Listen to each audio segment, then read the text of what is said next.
Hi, I'm Dr. Jason J. Campbell, and I want to thank you for taking the time to watch my videos. In this video, I am continuing the ongoing analysis of semiotics, and in the last video, I finally introduced the notion of the sign. And we said that the sign, according to Saussure, is a combination of what he calls the concept and its relationship to the sound pattern. The sound pattern for Saussure isn't necessarily or exclusively to be understood in terms of physical sound, as is the case in the sentence, "the cat is on the mat," as sound, because as you know, I can use the same sound pattern, "the cat is on the mat," thought mentally quietly to myself, which is what I just thought, and that relates to some particular state of affairs, right? So with respect to the relationship between the sound pattern and the concept, the first key point is to recognize that that combination, that unit of concept and sound pattern is at least an approximation of what the sign is. The sign is composed by these constituent parts. There's way more to understanding what the sign is, but at this point of the analysis, we recognize that the relationship between concept and sound pattern is a composition for sign. We also recognize, as I said, that sound pattern doesn't just mean a physical state of affairs, it means a psychological state of affairs, an impression, is what Saussure says. The next thing to recognize is that there is a relationship between concept and sound pattern with really just different words. It means exactly the same thing. So you can say a sign is represented by concept and sound pattern, or you can say that a sign is represented by signification and signal. Signal being a corollary with sound pattern, I drew this out before. Signification being a corollary with concept.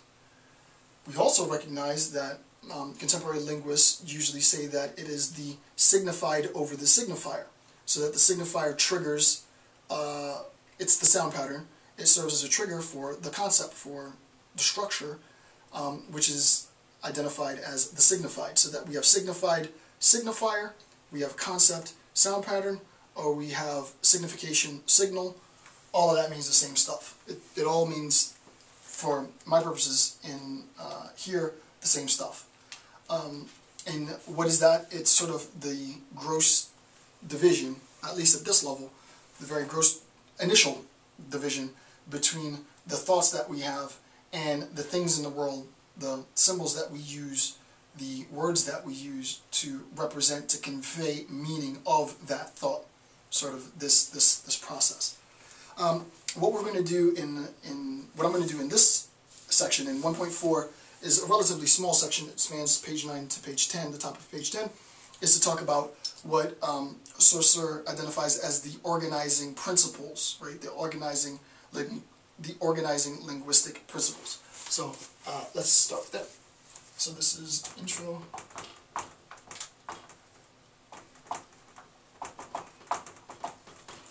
And this is section 1.4. Okay, and this is the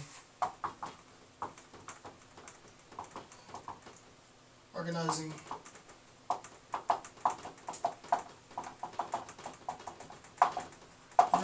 linguistic principles.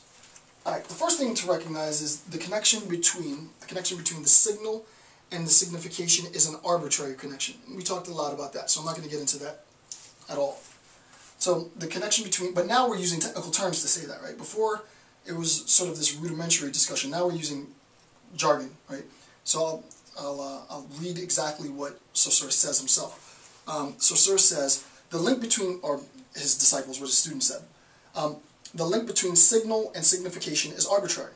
We've already seen that, right? We've already discussed that. And I've given you examples of zapatos and shoe to the idea, the concept shoe, right? The word shoe, the speech act shoe, refers to the concept of the thing that is worn on your foot. I don't know, that's probably how I would define it. I'm sure there's this technical definition of shoe, but that concept, the thing that's worn on your feet, is also signaled by zapatos. So that both zapatos and shoe function as signals for the signification, the thing that's worn on your foot, right? So with respect to signification signal,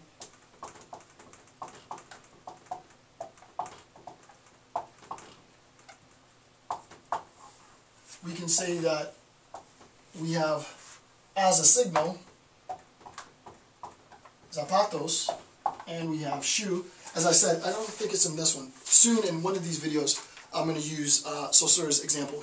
We haven't gotten to that point in the discussion yet. A couple of videos from now, Saussure uses the English word sheep against the French word mutton, but he flips it. So this is not just my doing. This is embedded within the discourse, his discourse. My examples are my examples, all right? So signal, zapatos, signal, shoe, the actual performative act, the speech act, the sound pattern as word, in this instance, is a signal. It directs me, it serves as a quote-unquote trigger for the concept that is a signification. And what is the signification? We'll just define it as we'll be really ghetto, so you get the idea, right? Because I'm not going to define shoe, but material worn on feet. So let's say that's the concept, that's the signification. The material that you wear on your feet, right? So the material that you wear on your feet is the signification of zapatos. Material that you wear on your feet is the signification for shoe. Shoe and zapatos are signals for the material that you wear on your feet. They point to, they direct me to an understanding of what shoe is, right? This is obviously different from the attempt to reduce language to its nomenclature, right? It's not that at all, right? It's not simply that my idea, my word shoe points to that in some very sort of ostensive way, in this very matter-of-fact way, because then the question is, well, does shoe also point to this shoe? And does shoe also point to that shoe? And so on? I mean, you would have to point to every single shoe on the planet, and that's ridiculous, right? No, it's the case that with respect to the particular use of the word shoe as a word, not as a mental thought, the sound pattern shoe, it points to this concept, right? This general claim, which is roughly material that's worn on your feet, right? So that material that's worn on your feet is a signification for the trigger, the signal, shoe, or zapatos, right? So that we can see the relationship between zapatos and shoe, despite the fact that zapatos and shoe are different words. This is where the arbitrariness comes in. It's not technically that arbitrary because they both point to the same stuff. This is why we can have bilingual, multilingual, you know, and I forgot what you call people who speak many, and it's all over YouTube. I forget what you call them. Polyglots. Sorry, it took me forever. This is why you can have bilingual, multilingual, and polyglots, right? Because first, on a rudimentary level, we recognize that zapatos and shoe essentially mean, later I'll prove this, right? Not me, but Saussure goes through and demonstrates this, right, rationally, that zapatos and shoe literally mean the same thing because they share signification. That's complicated, obviously, when we talk about value, but this is why we're able to do that. Once I recognize sort of the interchangeability of words, all I really need to understand is the grammar, the structure, and then, you know, I can learn another language, which is why I've dedicated this entire year to learning Mandarin.